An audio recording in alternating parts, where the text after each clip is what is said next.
যুবক ভাইরা পায়ে ধরি মোবাইল থেকে গান সরান, সিনেমা সরান। আজকে এই মুহূর্তে মারা গেলে তো আপনি শেষ। আপনি যদি এখন মারা যান তো কালকে একদিন হয়ে যাবে। আপনার মোবাইলে গান থাকবে, অবস্থা আপনি মারা যাবেন, মানুষ দেখবে আপনার মোবাইল চেক করে ওইটাতে গান আছে।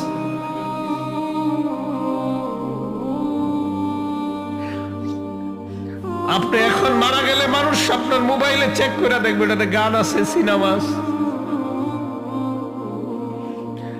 গান সিনেমা মোবাইল থেকে ডিলিট করে দেন, তওবা করেন। পৃথিবী সাক্ষী হয়ে যাবে যে এই ছেলেটা মারা গেছে, ওর মোবাইল তো সিনেমা আছে, ওর মোবাইলে নাটক আছে, মানুষ সাক্ষী হয়ে যাবে আপনার গুনাহের। মোবাইল থেকে আপনি গান ডিলিট করে দেন, নাটক ডিলিট করে দেন।